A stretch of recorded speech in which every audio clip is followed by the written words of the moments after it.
Sally YouTube, how's it going? I hope that this video finds you guys doing really well. So in case you didn't know, I am a career coach and quite a few of my clients actually want to move to France, whether that be to pursue master's programs, to continue their professional career, or to join their boyfriend or girlfriend, their partner, their loved ones. And obviously a big question I get asked a lot is, what are my options in terms of visas? And French administration is notoriously tricky around all of this stuff. So I wanted to cover today some of your main visa options for getting into France. This is to live and work in France. So I'm not going to be covering like the visitor visa where if you have enough money you can live there for a year and not work. We're not going to be covering that kind of thing. It's really like the visa options you have to establish a life in France. So obviously if you are already from an EU country, or in some cases Algeria, there are some exceptions as well for visas, you probably don't need to watch this video. This video is more so for my non-Europeans. So basically anyone outside of the European Union who does benefit from that free movement. So, you know, people like me, you know, coming from New Zealand who have to have a visa, have to be able to find some way to be able to live and work in the country long term legally. But just before we get into the meat and potatoes of this video, I just wanted to give a shout out to Lingoda because the Lingoda Sprint has been extended for September. So if you are lucky enough to be watching this in September, you still have a chance to sign up to the Sprint. What is the Sprint? The Sprint is an incredible opportunity to learn your chosen language. In this case, I'm assuming it might be French, right? But there's also English and Spanish and German and business English as well. So it gives you the opportunity to learn your chosen language for 3 months and get up to a 100% cashback. So if you watch this channel on the regular, you know that I am a big fan of Lingoda because I use them to learn French myself.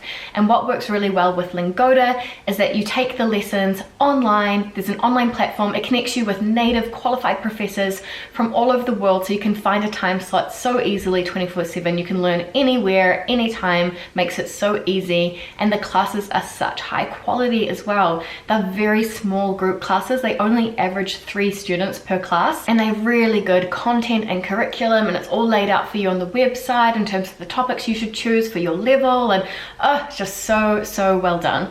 And so the Sprint is super cool because it's basically a language learning challenge.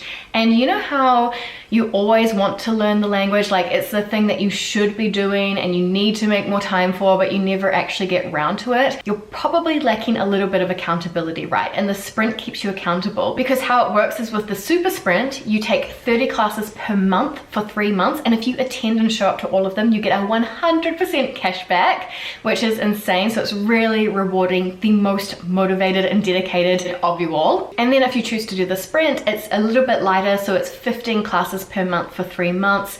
But if you attend all of them, you still get a 50% cash back. It's kind of crazy. So it really doesn't matter if you're a beginner or intermediate or more advanced, there's definitely classes for your level. And both myself and my subscribers have seen amazing results through Lingoda, and I think the Super Sprint is incredible as an opportunity. So if you want to get really confident and conversational in your chosen language in just 3 months, I highly recommend signing up to the Sprint. You have until September 18th to sign up. There's no deposit needed. You pay for your first month up front, and then the second month in month 2, and the third month in month 3. And I've actually got a €10 discount for you as well for your first month. So the code for that is SCHOOL106. I'll leave the details in the description box down below, so if you sign up with my link you'll get €10 off that price as well. Again guys, it's kind of a no-brainer. Lingoda will refund your tuition fees in full if you do the Super Sprint and complete it and adhere to contest rules, or 50% if you do the Sprint and do the 15 classes per month. There is no other opportunity like this out there on the internet. I highly recommend checking out their website, checking out their Instagram,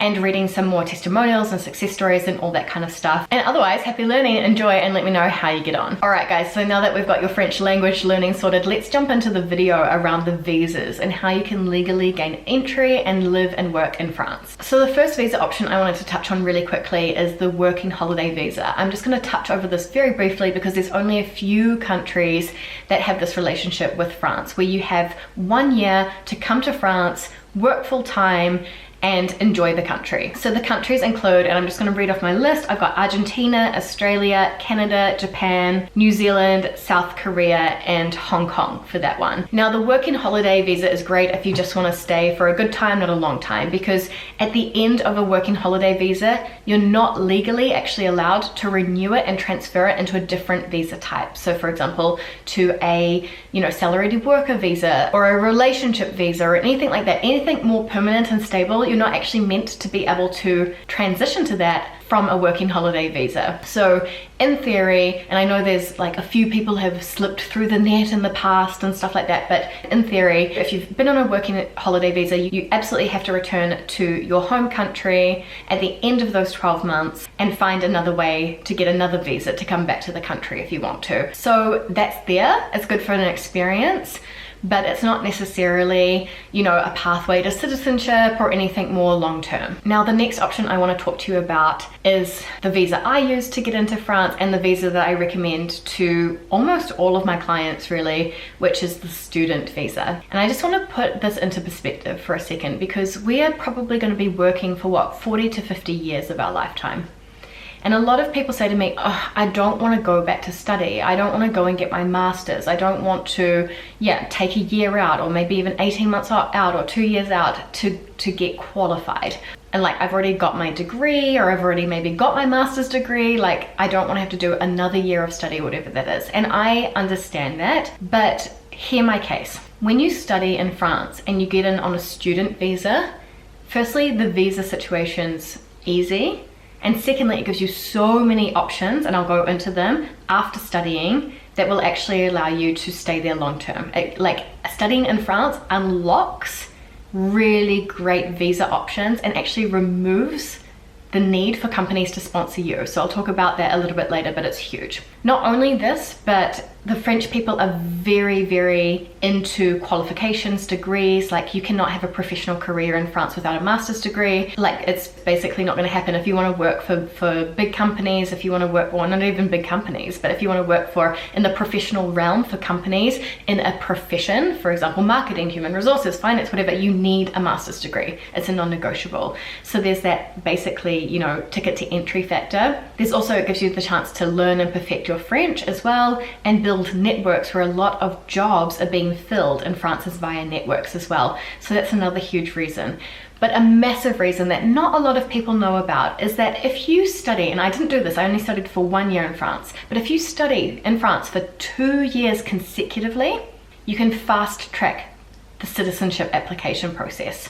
So what I mean by that is, if you study for 2 years consecutively, and you can prove other things like your level of French, you have a contract at the end and you can show that you're earning money and your situation is stable, and a few other things, you can apply for the French nationality. Of course, the French nationality, you need to prove knowledge of the country, like there's more to it than that. But in terms of, like, usually you have to wait for 5 years to apply for citizenship to get that French passport. If you study for 2 years consecutively, that's down to 2 years. So that's pretty incredible really when you think about it. So that's another huge advantage of studying in France.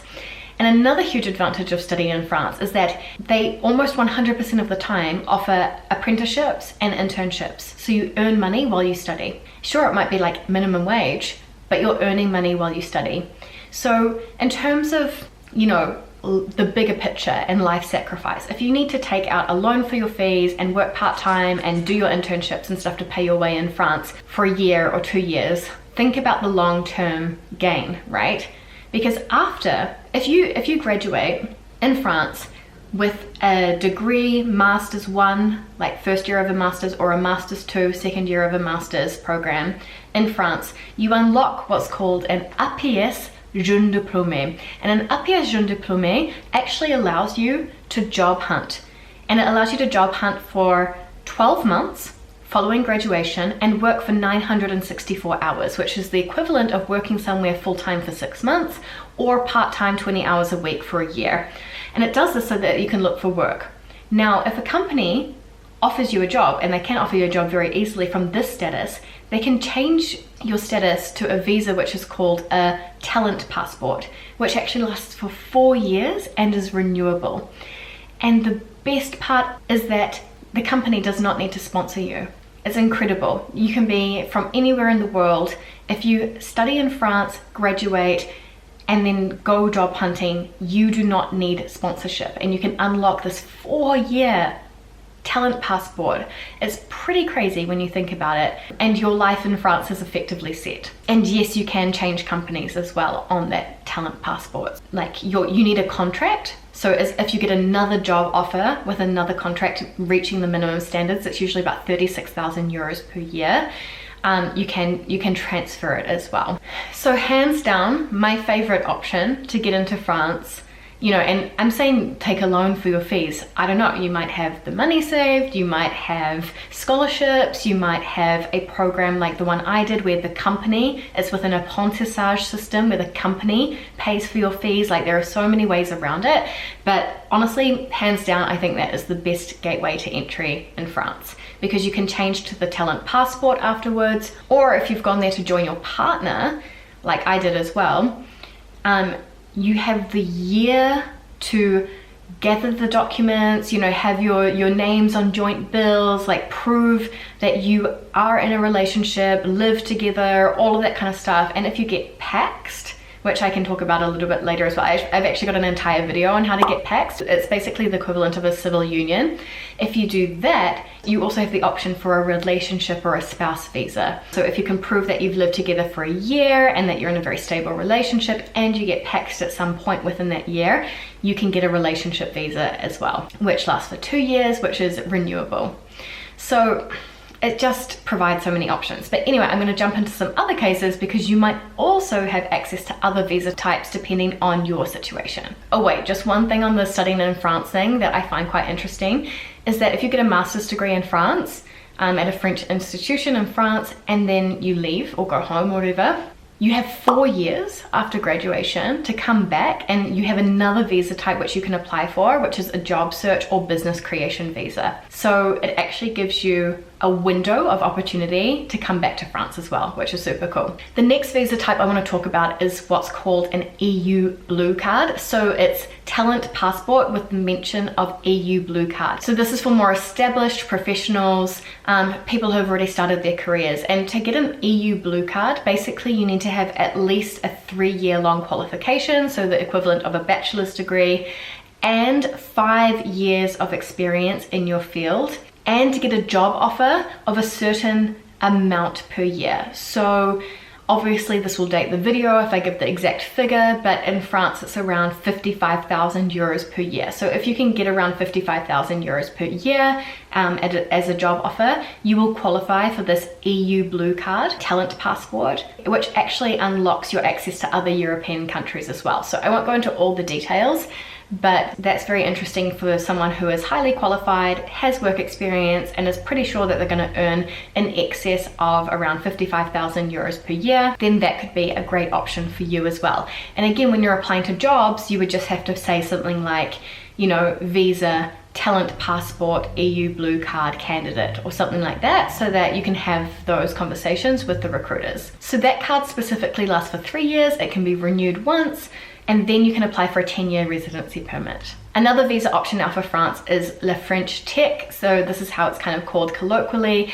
but it's about getting tech talents into the country. And so there's a new talent passport for people who are working for a young, innovative company. So if you're researching this one, basically like there's a list of the kinds of companies that are considered, but yeah, if it's a young, up and coming basically startup, or you know, tech startup specifically, it will almost definitely be on the list. And basically you have to have a job offer of about 37,000 euros per year, and the company has to prove that you are going to be actively working on the research and development of this company, or that your role has a very, very active link with the social, the economical, the international, or the environmental development of this company. There's another good visa option if you are a researcher. So if you have an offer in either a public or private research organization or higher education. So this would unlock what's called the talent passport chercheur, and it's the researcher talent passport effectively. So basically you need a research or a higher education teaching mission, and the duration of this mission can't exceed 4 years, and you need to have a degree that's equivalent to at least a master's degree. Now, what about my entrepreneurs out there? What about creating a business in France? So the visa options here aren't necessarily ideal in that if you want a talent passport with the mention création entreprise, so starting a business, you need to prove that you have a very real and very serious business project in France, and you need to have a master's degree or have at least 5 years professional experience equivalent to kind of prove that you are expert enough in your field. And you need to invest 30,000 euros into the project. So this would be, I guess, a more traditional business, brick and mortar store or something like that, because it's obviously like a lot of money, or like a risk, right? A venture, a real startup, a real company, because that is a lot of money to invest. You also need to provide all sorts of financial plans and projections and prove that you are making the French minimum wage at least to have that renewed. Now, what about for my people who kind of work for themselves, right? Maybe you're a writer or a photographer or some sort of freelancer, or you just want to work for yourself and therefore it's a much smaller business on a smaller scale. It usually just involves yourself. So here the visa type that you'd need is profession libérale. So liberal profession, right? And just in case I get this question, so what's the difference between this and micro-entrepreneur or auto-entrepreneur? So micro-entrepreneur and auto-entrepreneur, they're the same word for the same thing. It changed names over time, but long story short, that's a status. Like that's a fiscal tax status. Like I work for myself and I pay my own social charges and taxes.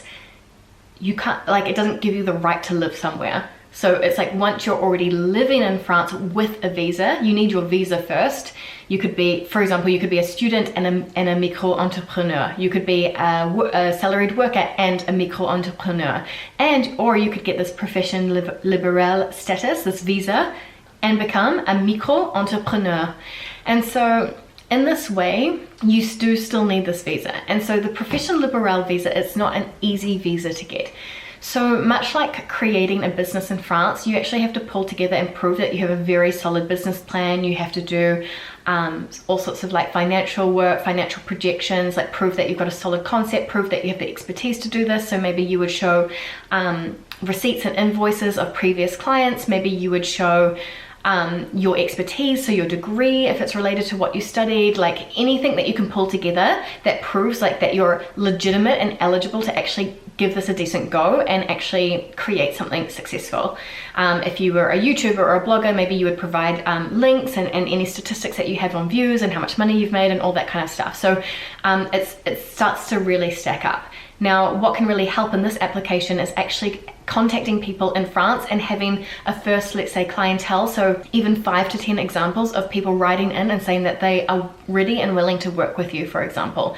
So this is a very complex and a lot of gray area visa where you have to really pull together a very solid dossier. It can be 50, 60 plus pages long, and you do need to have a very, very solid business plan for this one. I know it sounds really complicated and difficult, and it is, like a lot of French administration, that's for sure. But once it's actually all said and done, having that profession libérale visa is actually really wonderful because you can work for yourself, of course, and it is a genuine pathway to citizenship as well. So it is a legitimate visa that you can renew and have all the way through to that 5-year mark where you can apply for the nationality. Now, in order to renew it, you do also have to prove that you're making at least minimum wage per month over the course of the year when you do go to renew it as well. So that's something important to keep in mind. It can't just be a business idea or concept, it has to actually work as well. Now, the final visa type I wanted to mention briefly is, of course, the relationship visa. And so you've got kind of 2 main options for that. The first is you get married. You get married and you have a spouse visa. And this is what a lot of bicultural couples end up doing.